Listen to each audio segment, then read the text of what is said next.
This is the 2.4.0.7 second anniversary raid update. We are getting a raid. However, it's a very, very, very nerfed version of the raid to prevent burnout. However, I think it's going to be more cancer for most of you because you guys won't care about all the restrictions and you guys will get your max runs a day and you'll kill yourself trying to do it. So let's go over it. This is the anniversary wheel. It is the worst anniversary wheel we've got because it's realm mastery and the effect are very niche. So every anniversary, we're the first one, and every half anniversary, they give us a free plus 12 SSR wheel. Now, the past SSR wheels are a lot better than this piece of shit. Let me tell you that. But it's still a plus 12 wheel. If it's a plus 12 wheel, it's good because remember, if you have a SSR plus 12, you can equip another SSR wheel. But where are you going to use a Realm Master wheel with this effect? I don't know where you're going to go. If you guys have a Realm Mastery team for some godforsaken reason, maybe it's Elise, or maybe you're using a Realm Mastery Covenant, which I don't recommend, you love this. For 90% of people, or perhaps 99%, you are never going to use this free plus 12 wheel unless for filler or affinity farming. So let's go over the raid. So every day of the raid, starting on December 1st, 7 days after all the challenges end, it unlocks a different stage where you can farm each of the mats. So day 1, you can farm a limited amount of standard pools, a limited amount of this pools and whatever. This is a lot worse than the past 2 raids because people experience massive burnout because it's still one standard pool, one limited pool.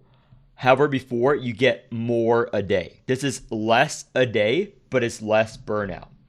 So the new rules, if you've been here for half Annie or last Annie raid, is that now each unit, Wheel of Destiny, and Posse can only be used once a day. That is the new rule. For the half Annie raid, you can use your units as many times as you want, 20 times a day. Now, for most players, this is only going to get you 10 to 17 runs at max. 10 to 17 runs at max a day. So you get 10 standard pools a day, 10 of this, 10 of this, if you do your 10 runs a day. So let me go in the game and show you what I mean. So you can use each Awakener once with a whale carry. It comes out to roughly let me go in the game. So that you count by threes. So this is, let's count how many Awakers I have. So four in a row. 1, 2, 3, 6, 9, 12. 12 times 4, 48, and then 51. So 51 divided by 3.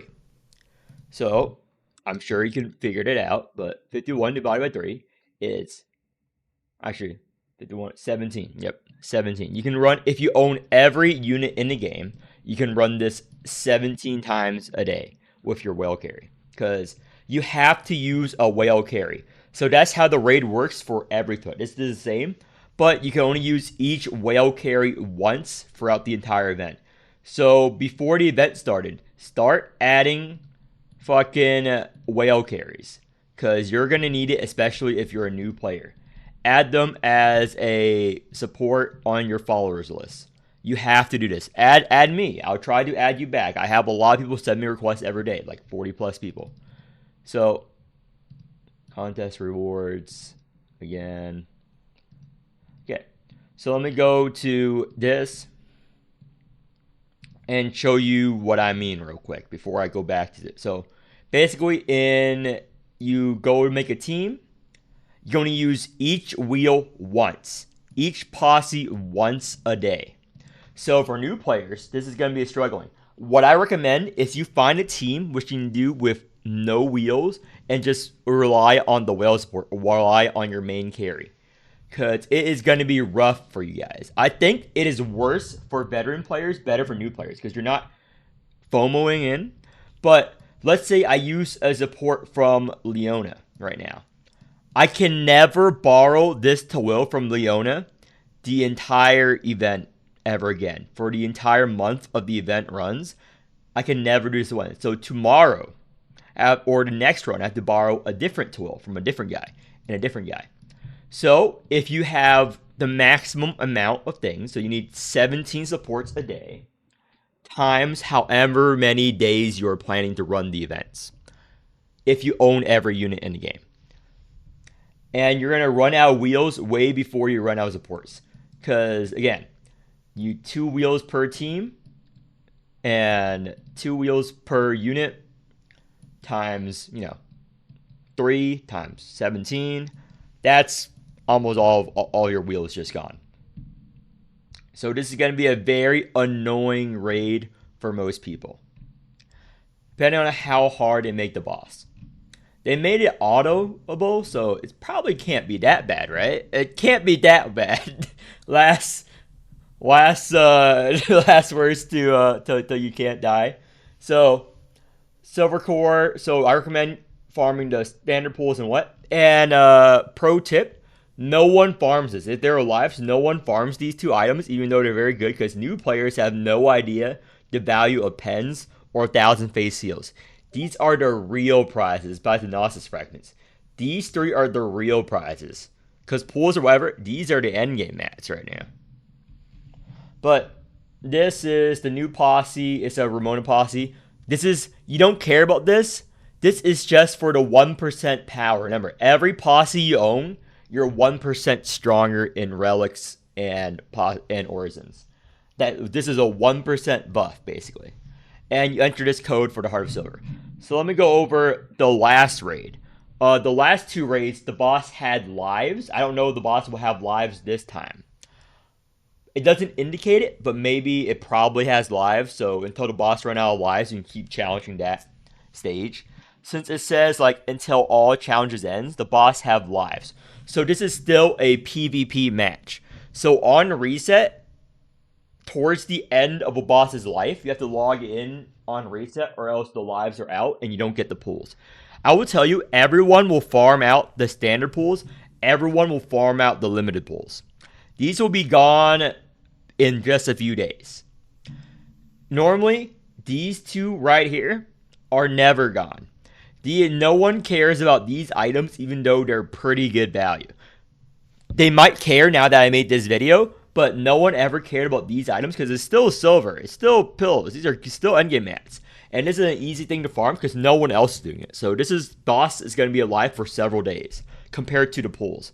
Because every new player not watching my video would just care about the pools, and they'll try to farm this. This is what happened during half Annie. They'll try to farm this, and then by around here, they'll burn out. They'll burn out by attempting their 17 runs a day.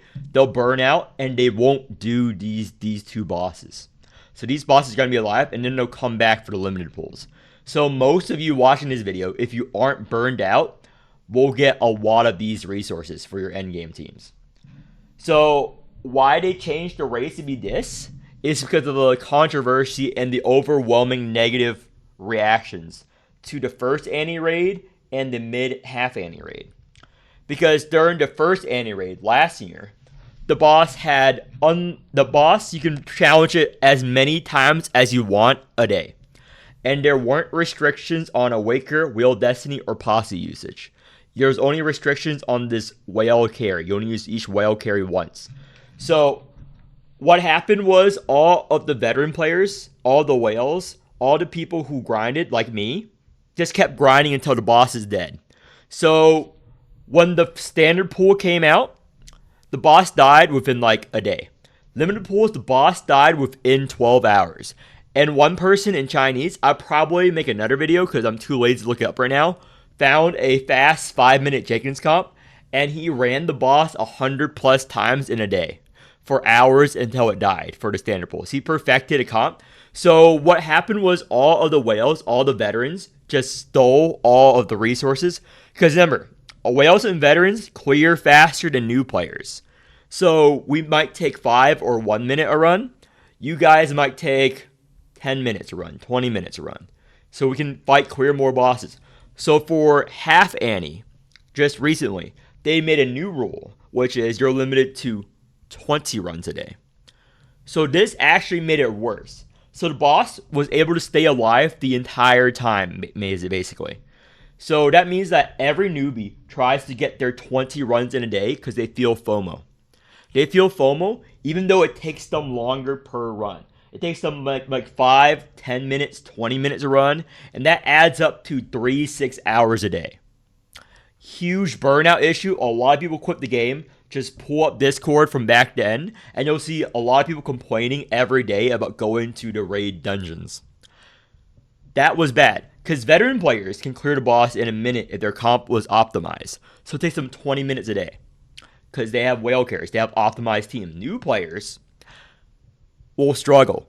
And you have the sunk cost file, you have the FOMO mindset, like, I have to do my 20 runs a day, even though you don't have to.